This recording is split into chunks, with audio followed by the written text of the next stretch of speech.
BRS పై PCC chief Mahesh Kumar Goud మరోసారి విరుచుకుపడ్డారు. తెలంగాణలో బీఆర్ఎస్ పై ఎన్నిపోయిందని విమర్శించారు. ఇక ఆ పార్టీ తట్టాబుట్టా సర్దుకోవాల్సిందేనని ఎద్దేవా చేశారు.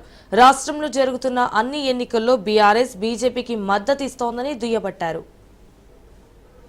10 ఏళ్లు బీఆర్ఎస్ హయాంలో రైతుల యొక్క శ్రేయస్సును మర్చిపోయినటువంటి టీఆర్ఎస్ ప్రభుత్వం వాళ్ళ కాంగ్రెస్ ప్రభుత్వం రాగానే ఇది రైతు పక్షపాత ప్రభుత్వము, హార్నిషలు రైతుల మేలు కోసం పనిచేసే ప్రభుత్వం అని నిరూపించే విధంగా రైతు సదస్సుని నిజామాబాద్ లో రాష్ట్ర ప్రభుత్వము వ్యవసాయ మంత్రి తుమ్మల నాగేశ్వరరావు గారు ఇక్కడ పెట్టడం జరిగింది. ఇలా బీఆర్ఎస్ నాయకులు రైతులకేదో మేము చేశామని గొప్పలు చెప్పుకుంటున్న తరుణంలో బీఆర్ఎస్ పార్టీ రైతుల పట్ల చేసిన నిర్వాకం, రైతులు వరి కుప్పల మీద వేసి చూసి ప్రాణాలు ఇచ్చినట్టు సంఘటనలు ఎన్నో జరిగాయి ఈ రాష్ట్రంలో. అన్నిటికి మించి కేంద్ర ప్రభుత్వం మోడీ గారు రైతు వ్యతిరేక చట్టాలు తెస్తే దేశంలో రైతు వ్యతిరేక చట్టాలు తెచ్చినప్పుడు దానికి ఓటేసిన ఘనత బీఆర్ఎస్ పార్టీది. కాంగ్రెస్ పార్టీ నాయకత్వంలో ఉద్యమాలు చేసి రైతు చట్టాలు వెనక్కి తీసుకునే విధంగా కాంగ్రెస్ పార్టీ ఉద్యమం చేసింది. ఇలా వాళ్ళు రైతుల గురించి మాట్లాడుతూ ఉన్నారు. ఇవాళ సన్న బియ్యం యావత్ దేశం మన వైపు చూస్తున్నటువంటి చరిత్రాత్మక కార్యక్రమం. ఇలా సన్న బియ్యాలు పండించాలని 500 అదనంగా బోనస్ ఇవ్వడం వల్ల 25 లక్షల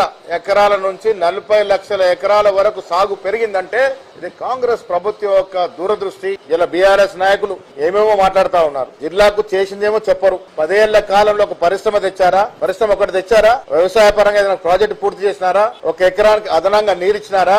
ఏమి ఇవ్వకుండా రైతులు నడ్డి విడిచి రైతులు ఆత్మహత్య కార్యక్రమం పార్టీలు ఇలా ముసలి కన్నురు కారుస్తా ఉన్నారు. నేను మీ ద్వారా కేటీఆర్ గారిని కేసీఆర్ గారిని అడుగుతా ఉన్నాను. మీరు 10 ఏళ్ల హయాంలో నిజామాబాద్ చేసింది ఒక గొప్ప కార్యక్రమం చూపండి. వక్స్ లో లోపాలుంటే సరిదిద్దితే తప్పులేదు.